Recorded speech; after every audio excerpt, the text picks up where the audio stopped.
मैं full confident के साथ बोल रहा हूं कि इससे पहले आज तक इस प्रकार का प्यार कभी नहीं देखा होगा आपने।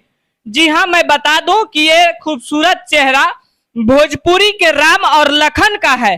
जी हां, जिस प्रकार से राम लखन एक साथ मिलकर प्यार जताते थे, भाई में इतना संबंध प्यार था, वही प्यार और संबंध आज खेसारी लाल और पवन सिंह में है।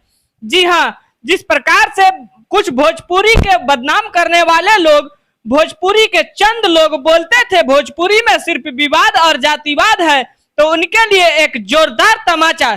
जी हां, देख लीजिए कि यही वो खूबसूरत जोड़ी है राम लखन की, जिसके प्यार में भोजपुरी आज कहीं ना कहीं तर्रा रही है और भोजपुरी के लिए एक खूबसूरत चेहरा है। आज भोजपुरी गर्व से बोलेगी कि आज हमारे राम लखन एक हुए।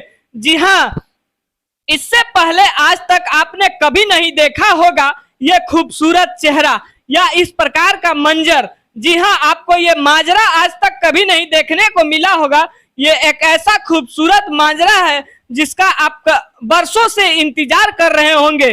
खूबसूरत जोड़ी पवन और खेसारी का जिस प्रकार से लखनऊ में अवार्ड शो के बाद मिलने के बाद गले मिलते हैं, खुशी जताते हैं, भाई भाई का प्रेम और स्नेह इस प्रकार बढ़ जाते हैं कि पवन सिंह अपने मुख अरविंद से भाई का अभिनंदन करते हुए बोलते हैं, तहरा जैसन भाई कहां। तो भोजपुरी में इस प्रकार का तस्वीर देखने के लिए आप लोग कमेंट में